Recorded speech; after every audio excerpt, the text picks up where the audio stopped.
Doute, je vais essayer de vous distraire, peut-être rire, réfléchir, car réfléchir ce n'est pas fléchir.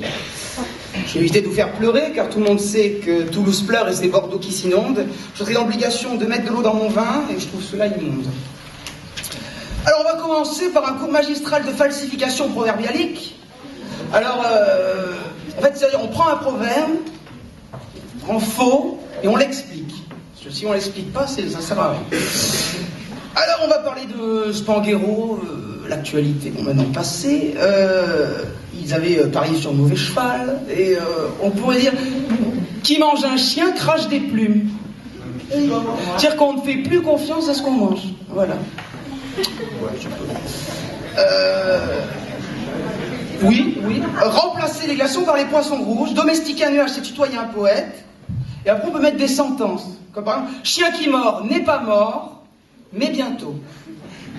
Voilà. Ça c'est une fatigue. Avec voilà. Il y a une sentence. Quelqu'un qui a plus d'une corde à son cou. C'est quelqu'un qui tente beaucoup. C'est un mec entreprenant. Après on peut dire Pierre qui boit n'est plus à moi. Là ça se complique. Pierre qui boit n'est plus à moi. Pourquoi? Une pierre, c'est un être minéral. C'est-à-dire qu'il n'appartient à personne parce que une pierre, elle n'a aucun besoin, elle n'est rien. On peut prendre un caillou et le ramasser. Je suis le premier à prendre un caillou et le ramasser. Mais si elle boit, elle a des besoins naturels. Si elle a des besoins naturels, c'est un être vivant. Un être vivant n'appartient à personne. Je refuse qu'il appartienne à quelqu'un, sûrement pas à moi. Donc je dis Pierre qui boit n'est plus à moi. Voilà. Voilà. Qu'est-ce qu'il y a d'autre?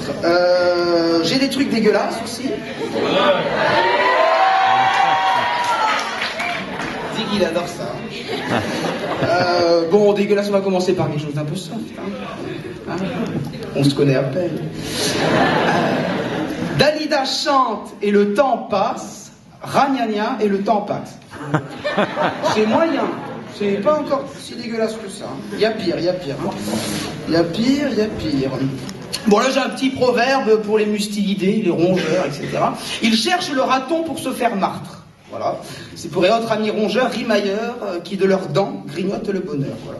J'ai mis ça à la fin, ça fait joli, un peu intellectuel. Voilà. Quelqu'un de radin, il mange une olive, il te pisse de l'huile. C'est quelqu'un qui met tout à profit. J'ai le droit. Plus dégueulasse. La préférée de Madame Beau. Cerf au cul, bois à la bouche.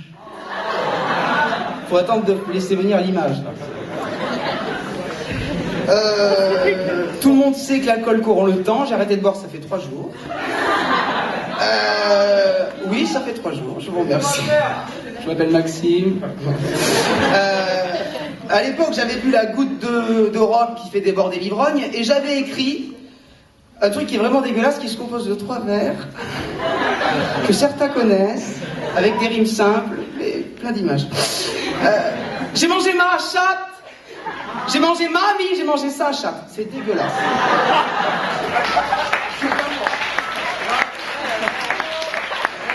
C'est pas bon. Il n'a pas compris du tout. Je recommence? Je recommence? Ah, mais après, il y a la police. Hein.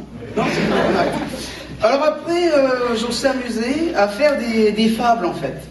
C'est les intervenants qui nous ont donné l'idée. En fait, on a pris des proverbes. Mettre la charrue avant les bœufs. C'est une histoire de ménage à faire travailler le comminge. La Margot était bien belle et le Gaston excité comme un taureau en Espagne, voulant pénétrer en la gargote de la brave Margotte. À son sein voulait téter comme un assassin tenté, comme un sein à son sein tâté. Il ne voit bien que ce qu'il croit, il ne croit bien que ce qu'il voit. Suivant sa voix au son de la sienne, il l'a surpris dans un maquis, maquillé comme un carré d'as. Entre l'abricotier et l'abricot, gesticulant au pied de l'arbre, en asticot, elle tenait place.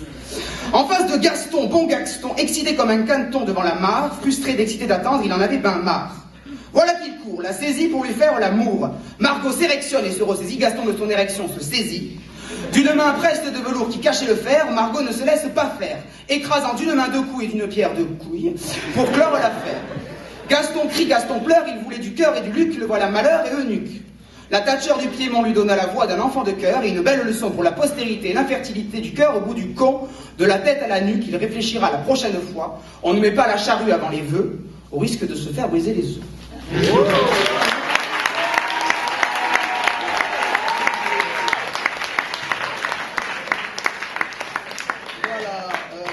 Voilà, j'en ai une autre, voilà. Le jeu en vaut la chandelle. Surprise. Voici l'histoire d'un sudiste devenu nordiste, de son nom Fernandel, provençal et chômeur de son état.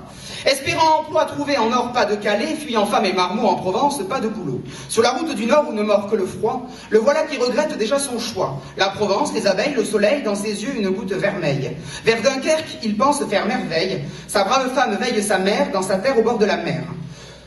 Fortune, de la thune, voilà tout, se dit-il, sûr de ses atouts. 11 jours plus tard, quand la pluie se lève, place du beffroi, il ne cache pas son effroi. Pas de boulot non plus, le Nord ne lui plaît plus. Il rentre dans un bar appelé Estaminet, à l'intérieur point de minet, mais des malabars, Lillois, dans le Nord, Monsieur, la loi c'est le cœur. Un coup, deux coups, 6 coups, l'amitié n'est de tourner et jamais ne sera détournée. La nuit est là, pareil au jour, et le beffroi toujours sonne comme pour sceller les amitiés du jour. Un brave pilier du bistrot, ami sincère, de travail et d'un verre le serre. Dans une baraque, à frites, notre sudiste crée le mythe. Avec son accent et ses rites, il associe pastis et frites. Heureux, joyeux, amoureux de ce pays pluvieux où le soleil est dans le cœur, il conseille aux Provençaux vantards de tenter le coup. Ce n'est jamais trop tard. La Provence est bien belle, mais le jeu en vaut la fricadelle. Voilà.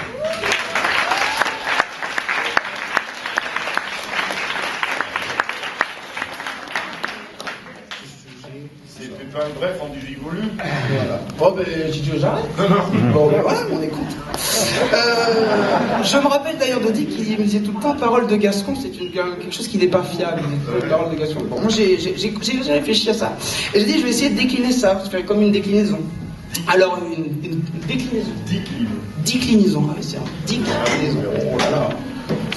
Parole de Gascon, c'est une parole peu fiable. Une parole de Napoléon, c'est une parole belliqueuse et grandiloquente. Une parole de caméléon, c'est quelqu'un qui change d'avis. Une parole d'accordéon, c'est une parole festive et populaire. Une parole de con, c'est une parole de con. Une parole de bourbon, c'est une parole oubliée dès le lendemain. Une parole de bonbon, une parole douce et sucrée à croquer. Et une parole de mouton qui suit la vie générale. Et moi, je vais suivre mon corps parce que j'ai très envie de faire pipi.